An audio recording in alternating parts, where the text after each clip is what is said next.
చింతా చూడు చింతా. నువ్వు వస్తే ఏ మ్యాటర్ లేకుండా రావు. అసలు దేనికి వచ్చావు నువ్వు ఈ రోజు? ఆటో డ్రైవర్స్ పడే కష్టాలన్నీ దగ్గరుండి మన ఆడియన్స్ కి చూపెడదామని రా.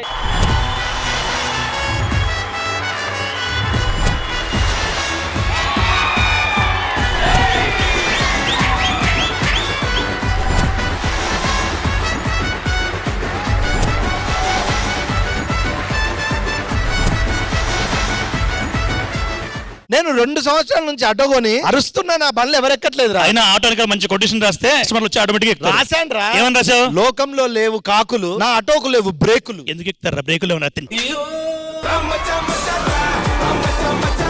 మా హైదరాబాద్ ఆటో డ్రైవర్. నేను 18 ఏళ్ల నుంచి ఆటో నడుపుకొని 2 పిల్లల్ని చూసుకుంటున్నాను.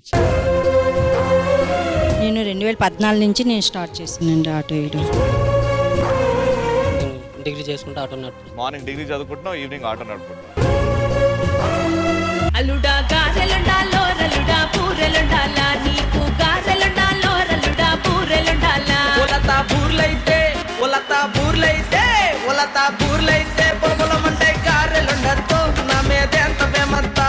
Roller coaster performance. మోసం చేశావే, నా ప్రేమకు ఊపిరి తీశావే, తప్పంతా నీదేనని నన్ను దోషిని చేశావే.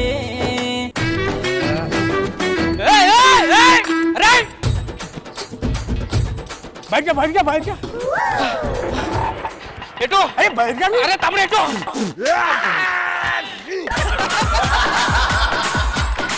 మొత్తం 300 అయింది. దేనికి 300 అయింది? సికింద్రాబాద్ నుంచి పంజాగుట్టకు వచ్చిన. అరే ఓ నా చెత్త రోడ్ అవతల పడేని పోతున్నా.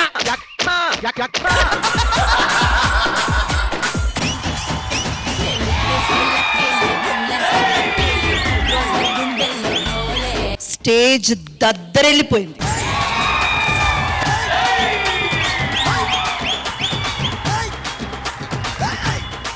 ఉమెన్ సెల్ఫ్ డిఫెన్స్ యాక్ట్ తో ధర్నిప్రియ గారు రెడీగా ఉన్నారు.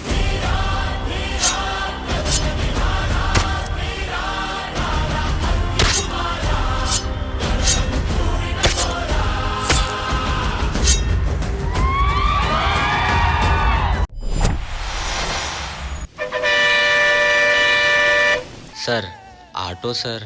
ఆటోనా? ఛ, అక్కర్లేదు. ఒక్క పూట అన్నం కోసం ఎదురు చూడడం. నాన్న స్కూల్ ఫీజు కట్టాలి మర్చిపోకు. తమ్ముడు ఇంటి రెంట్ ఎప్పుడు ఇస్తావు? అసలు ఇంట్లో తినడానికి ఏం లేదండి. దేవుడా అందరూ నీ పిల్లలే.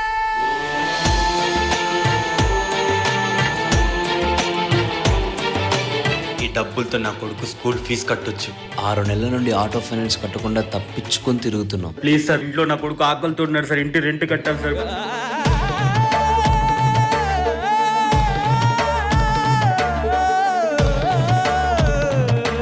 నేను ఈరోజు గర్వంగా చెప్పుకుంటాను, నేను ఒక ఆటో డ్రైవర్ కొడుకునని.